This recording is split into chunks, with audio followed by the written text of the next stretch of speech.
Seems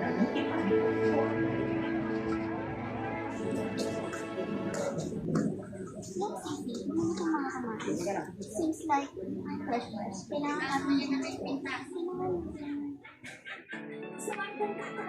Kunin na rin natin to.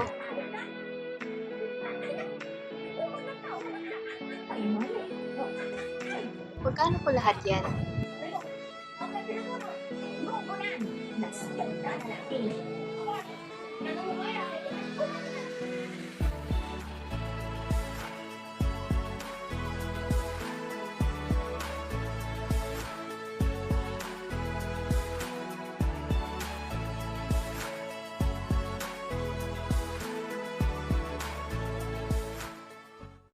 Nagdala ako ng maiinom.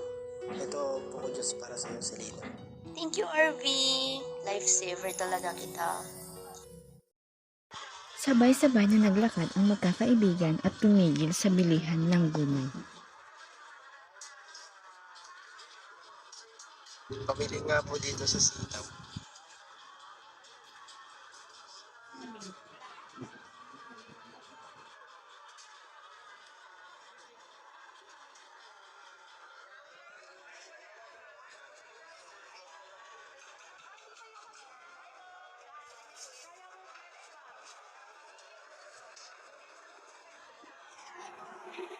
Ipinagpatuloy nila ang kanilang paglalakad habang nagtatawanan at nagkwekwentuhan. Hey, gusto mo ba mag-din this weekend? Sure, why not? Tara na.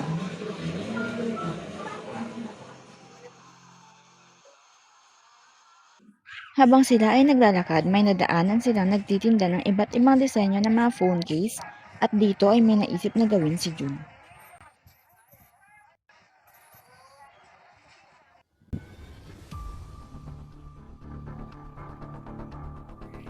Hindi ko kaya kalasarin. Pero knowledge is power. Kapag nalaman ko ang lahat tungkol sa inyo, Selena, every secret wish, or insecurity, hindi kilala mo talaga kung sino.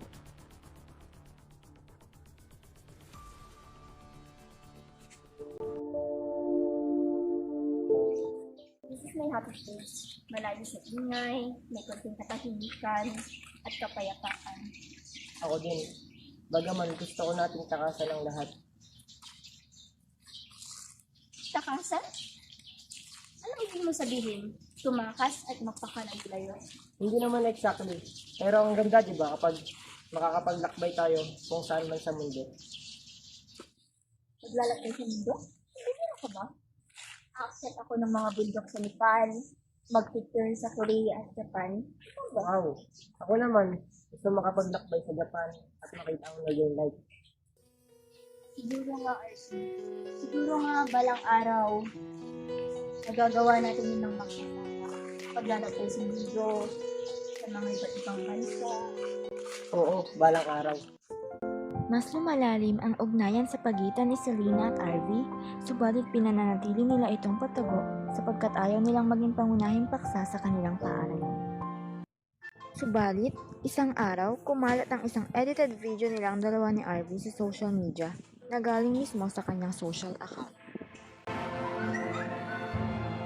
You're my sweetest addiction. You're my strongest inspiration. And I love.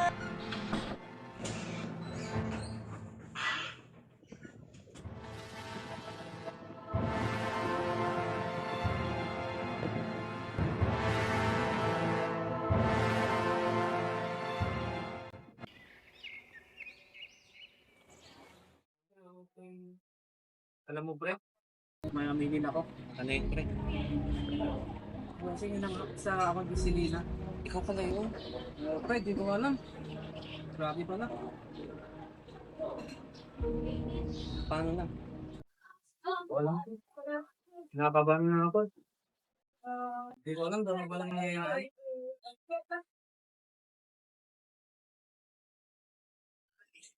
Tara na, pre. Hindi na kaya. Sa susunod na lang ulit. Hindi, pre. Tara, tara.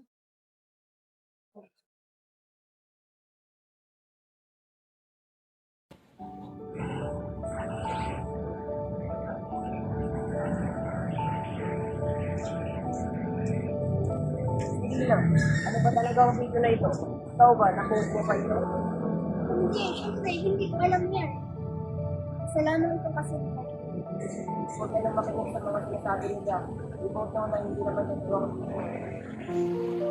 Palipas ang 3 linggo, pumupa man ang chismis, pero malaki ang naging epekto nito kay Selena. Madalas wala siyang gana, hindi makafocus sa klase, at dala-dala pa rin niya ang guilt dahil sa nangyari. Uy, Selena, bakit hindi mo pa ginagalaw tong pagkain mo? Okay ka lang ba? ayos lang.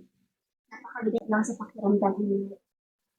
Feeling ko, unti-unti akong hindurin. Mga masasakit na nasa rinda. Hindi ko lang naman kung gagawin. Alam kong nakakapagod lahat ng nangyayari sa inyo. Pero, hindi ko nag-iisa. I'm always thinking.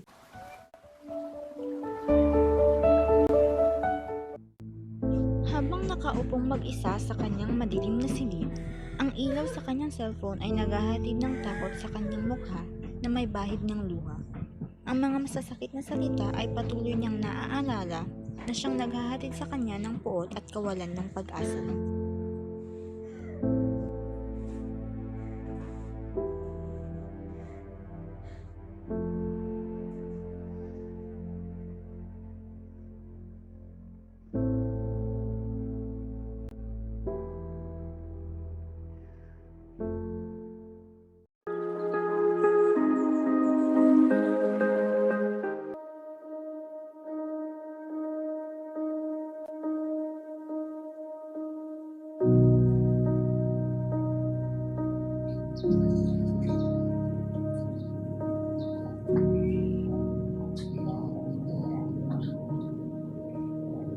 Pagpasok niya sa opisina, sinenisan siya ng police officer na maupo, kinakabahan sa kanyang gagawin.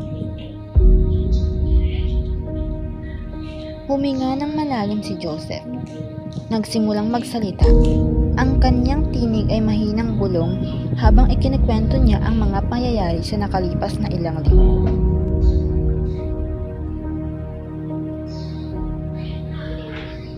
Manamigin ako. Alentre. Kasi yun ang sa ako di Selena. Ikaw pala yun. Ay, di ko alam. Grabe pala. Paano na? Nagsalita siya para kay Selena at para makuha nito ang katarungan na nararapat sa kanya. Selena, pasensya ka na. At pinagugahan ko yung mga sinabi ko. Sana mapatawad mo ba ako?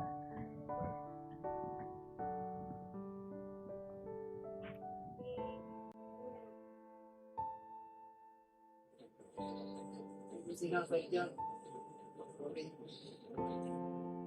Sana patawarin niya. Sa palagay mo, maaayos na isang simpleng sorry ng lahat ng ginawa mo. Sihira mo si Selena. Si Arby. Lahat. Sihira mo ang buhay niya. Dahil lang sa kalokohang video yung ginawa mo. Basta, nagustuhan ko si Selena. Alam kong tanga ako, pero hindi ko sinasadya na umabot sa ganito. Hindi protect mo ang isang tao na may karapatan ka ng gawin ang bagay na yon. Sinira, pinahiya mo siya. Alam mo ba, ang sakit na dinulit mo sa kanya? Nakita mo na, ang naging dulot ng ginawa ko. Wala na si Selena. Wala na ang best friend ko. Wala. Wala. You must think before you click yun. At mukhang magkakaroon ka ng maraming oras para pagsisiyan at matutunan yun. Pag napatalo ka, hindi ko akalain yung makikita ka dito. Hindi mo akalain na mangyayari kung at hindi mo rin nasa na malalaman ng totoo. Tsaka meron akong ebidensya nung nalasing tayo. Kaya kong manahimik pero hindi kaya ng aking konsensya. Ang sakit kasi ng dinulong kay Selena. Bakit? Bakit mo kailangan tundong? Wala ka namang kinalaman dito. Dito nga po lang kung anong tama.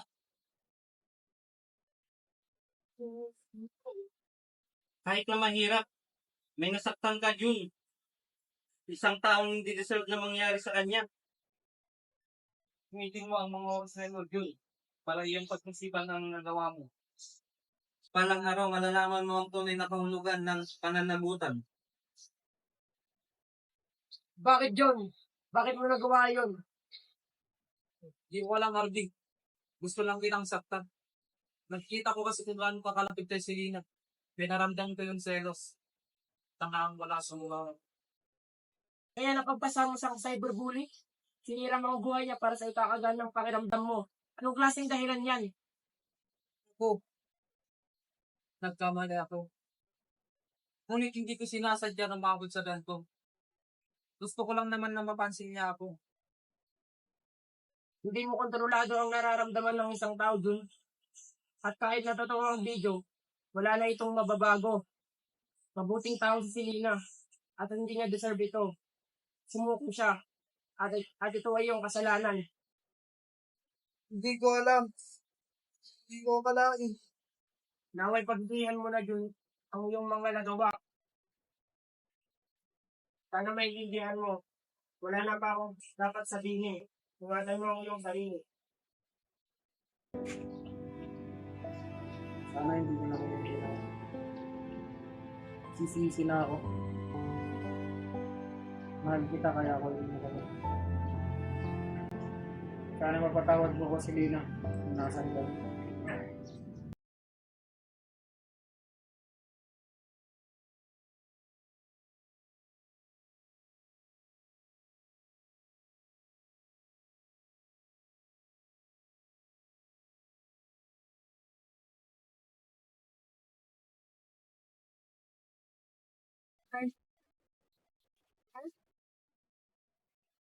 Ay, pasensya na. May iniisip lang. Gusto na siya. Sana hindi na lang nangyari ang lahat ng ito. Hindi na lang natin nasa sa kalagayan. Ano naman ang kalagayan? Tama ka. At ito na ang pagkakataon para sa bagong simula. Tama ka po. Kaya na tayo ngayon. Tayo na tayo? Sige, tara.